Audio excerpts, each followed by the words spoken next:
Hi there, this is Tom the Beer Whisperer.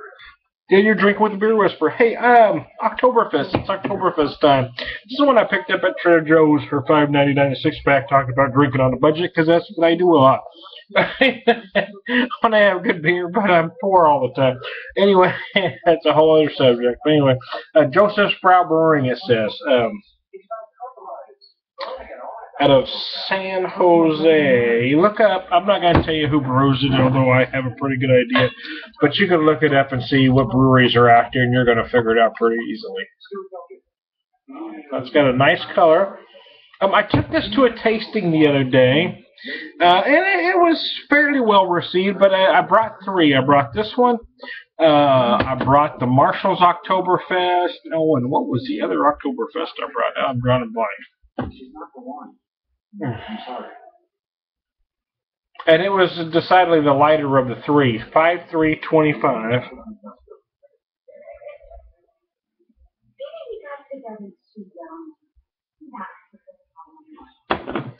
Nice color. It is lighter though than a lot of them. 5.3. Most run about 5.5. But I've seen them as light as 5. So it does kind of vary what you're going to get. You usually get more of a bronze kind of copperish color than this one, though. This one is one of the lighter ones out there for sure, color-wise.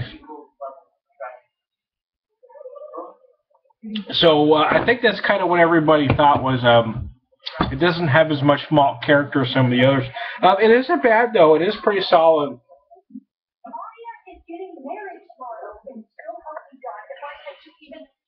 It's got a real decent hop kiss right at the end. It just kind of finishes dry and nice. So, I mean, it's not bad. Again, it's probably not going to be your favorite Oktoberfest that you're going to have this season.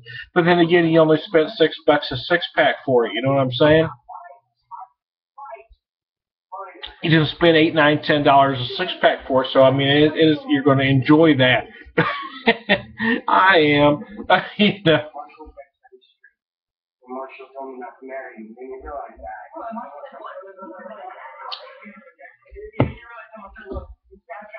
When you let that finish, it does have a very nice finish. I'm really liking that. I've got a Marshall's in the fridge.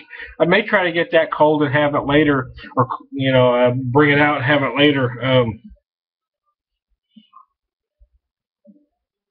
Because it is a little bigger. It runs 6 if I remember correctly. They don't list the IBUs. I'll have to check it out again. But I'm going to like to run it up against this one. Again, this is a lighter version of the stuff. But some of you are going to like it that way because it is very sessionable. You know, if you are at an event, this is something that you could drink a few of and be okay. And it's going to go with most foods, too. Let me see. Joseph's Brau Oktoberfest Beer takes its inspiration from the original Oktoberfest beer served at the wedding reception of Crown Prince Ludwig I and Prince, I'm having a hard time reading this, and Princess Teresa on October 12, 1810.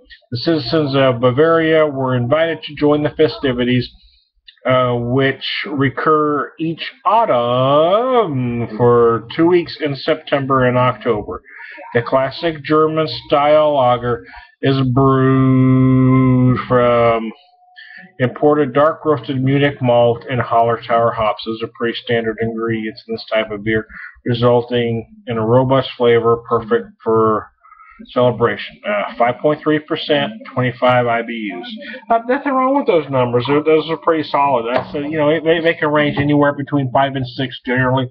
You won't usually find an Oktoberfest over 6, but it's probably not, out of the question. But generally, it's where they're going to fall. 5.5 seems to be the standard number. Oh, wow. Oh, howdy.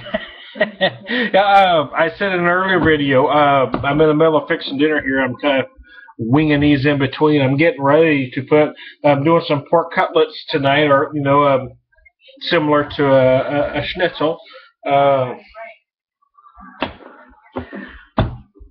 When I first started watching, I've always liked to cook. It's always been kind of a stress reliever for me.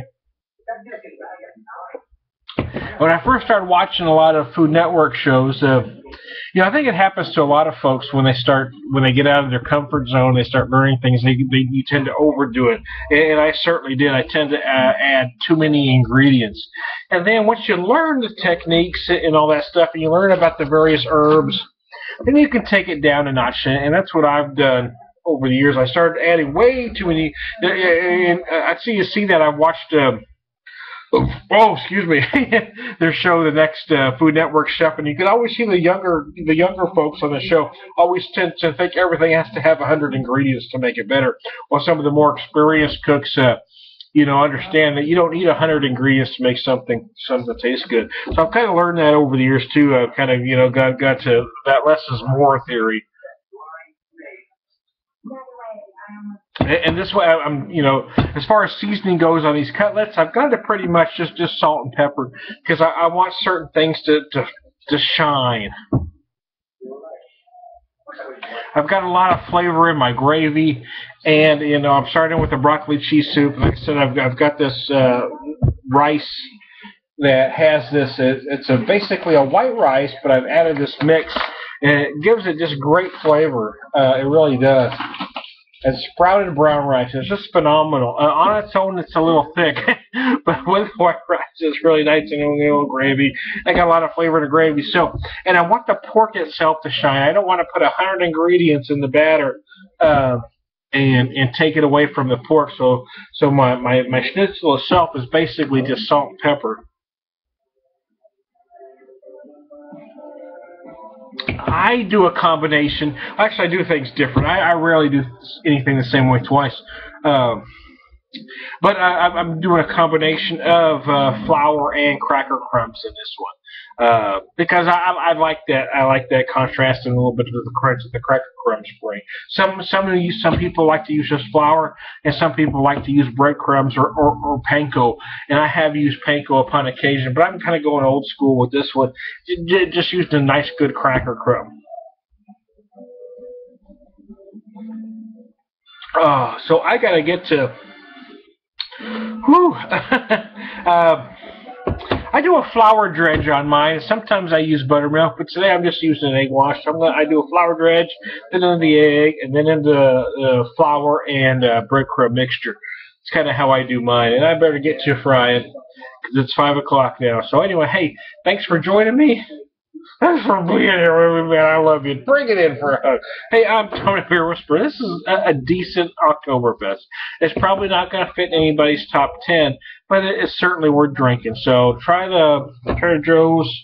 Joseph's Brau.